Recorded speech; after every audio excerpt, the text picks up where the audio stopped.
السلام علیکم ورحمۃ اللہ وبرکاتہ۔ آپ سب کو میرے اس یوٹیوب چینل میں خوش آمدید۔ اس چینل پر ہم انشاءاللہ نورانی قاعدہ آسان اور سادہ الفاظ میں سیکھیں گے تاکہ بچے اور بڑے درست طریقے سے قرآن مجید پڑھنا سیکھ سکیں۔ نورانی قاعدہ کے ساتھ ساتھ ہم تجوید کے اہم قواعد بھی سیکھیں گے تاکہ قرآن پاک کی تلاوت صحیح مخارج اور درست تلفظ کے ساتھ کی جا سکے۔ مزید یہ کہ ہم روزمرہ زندگی کی مسنون دعائیں، اسلامی آداب اور ضروری دینی معلومات بھی آپ تک پہنچائیں گے۔ میری آپ سب سے گزارش ہے کہ چینل کو سبسکرائب کریں، ویڈیو کو لائک کریں اور اپنے دوستوں اور رشتہ داروں تک بھی پہنچائیں تاکہ زیادہ سے زیادہ لوگ اس سے فائدہ حاصل کر سکیں۔ جزاکم اللہ خیرہ۔ آئیے اللہ تعالیٰ کا نام لے کر نورانی قاعدہ کا پہلا سبق شروع کرتے ہیں۔ اعوذ باللہ من الشیطان الرجیم، بسم اللہ الرحمن الرحیم۔ آئیے اللہ تعالیٰ کا نام لے کر نورانی قاعدہ کا پہلا سبق شروع کر لیتے ہیں۔ تختی نمبر اول، حروف مفردات۔ ان حروف کو حروف مفردات کے ساتھ ساتھ حروف تہجی اور حروف ہجا بھی کہا جاتا ہے۔ اب حروف تہجی یا حروف ہجا کی تعریف کیا ہے؟ تو اس کی تعریف یہ ہے کہ زبان کے وہ بنیادی حروف جن کے ملاپ سے الفاظ اور جملے بنتے ہیں، تو اس کو حروف ہجا یا حروف تہجی کہلاتے ہیں۔ آپ نے انشاءاللہ تعریف کو سمجھی ہوگی۔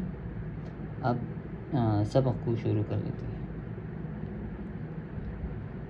الف،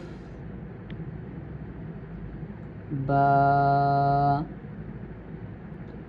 تا، ثا۔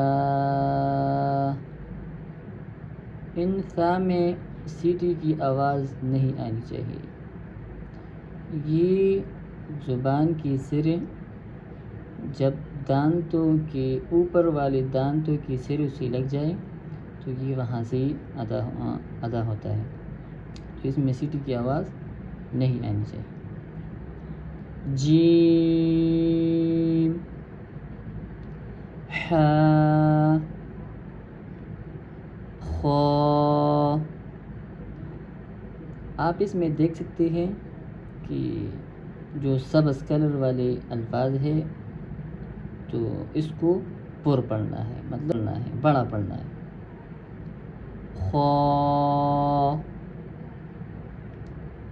دال،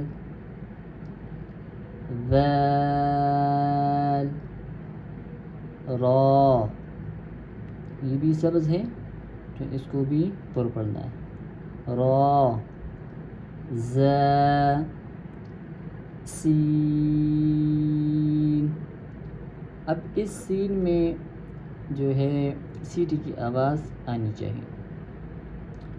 شین، صاد، ضاد، طا، ظا، عین، غین، فا، قاف، کاف، لام، میم، نون، واو، ہا، حمزہ، یا، الحمدللہ تختی نمبر اول مکمل ہو گیا. انشاءاللہ جب قاعدہ ختم ہوگا اس کے بعد میں تجوید کے بارے میں بھی بتاؤں گا. تو پھر انشاءاللہ ہر حرف میں تفصیل سے بات کریں گے کہ یہ حرف کہاں کہاں سے ادا ہوتے ہیں. پہلے بس آپ جس طرح میں نے ادا کیا بس آپ اس طرح ہی ادا کریں. انشاءاللہ تفصیل تجوید میں آئے گا انشاءاللہ. جزاکم اللہ خیر ناظرین. ویڈیو پسند آئے تو لائک شیئر اور سبسکرائب ضرور کریں. انشاءاللہ اگلے سبق میں دوبارہ ملاقات ہوگی. السلام علیکم ورحمۃ اللہ وبرکاتہ.